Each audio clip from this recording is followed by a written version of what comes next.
बिस्मिल्लाहिर्रहमानिर्रहीम नाज़रीन अस्सलाम वालेकुम। उम्मीद करता हूँ कि आप सब खैरियत से होंगे। तो फ्रेंड्स, जैसा कि सारे मुल्कों की तरह सऊदी अरब में भी रजिस्ट्रेशन का काम शुरू हो चुका है। अभी रजिस्टर करवा लें अपनी एम्बेसी में।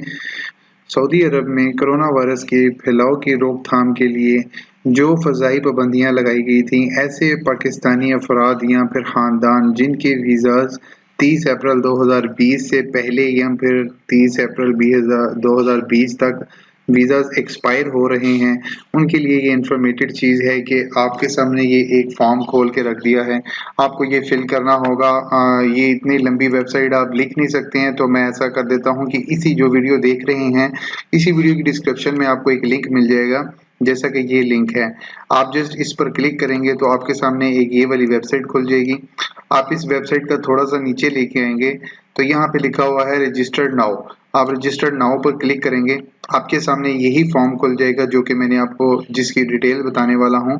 यहाँ पे आपने ये आपसे कुछ इन्फॉर्मेशन कलेक्ट करेंगे, तो यहाँ पे आपने अपनी इन्फॉर्मेशन पुट कर देनी है। नेम एंड फादर नेम, यहाँ पे आपने अपना नाम और फादर नेम दे देना है। यहाँ पे आपने अपना पासपोर्ट का नंबर दे देना है।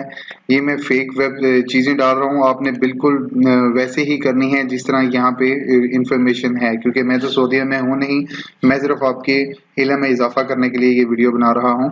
तो यहाँ पे आपसे उसने कैटेगरी पूछ ली है कि आपकी कौन सी कैटेगरी है, विजिट है, वर्क है, उम्रा है, फाइनेंशियल एग्जिट है, जिसको छुट्टी कहा जाता है, या फिर दीगर और भी कोई चीज़ है, तो आप यहाँ से उसको क्लिक कर लेंगे। तो यहाँ से मैं विजिट ही कर लेता हूँ। यहाँ पे चलिए मैं उम्रा कर लेता हूँ। उम्रा के रिलेटेड मैं अभी आपको आगे बताने वाला हूँ। वीज़ा एक्सपायरी डेट उसने आपसे पूछ लिया, यहाँ पे आपने डेट डाल देनी है, यहाँ पे आपने मंथ डाल देना है, यहाँ पे आपने ईयर डाल देना है। तो नीचे आपका कॉन्टैक्ट नंबर आ जाएगा जो कि आपका प्लस से शुरू होगा। जो भी आपका मोबाइल नंबर होगा, यहाँ पे आपने पूरा मोबाइल नंबर डाल देना है अपना। और यहाँ पे आपसे उसने पूछ लिया है सिटी कौन सा है, आप मक्का में है, मदीना में है, रियाज, जद्दा, दमाम, या जहाँ पर भी हैं आपने यहाँ पर अपना क्लिक कर देना है। और नीचे आपसे उसने पूछ लिया डेजिग्नेशन इन पाकिस्तान, आप जाना कहाँ पर चाहते हैं, तो इस्लामाबाद, लाहौर या कराची, तो यहाँ पे आपने अपने हिसाब से करके यहाँ पे आपने सबमिट कर देना है।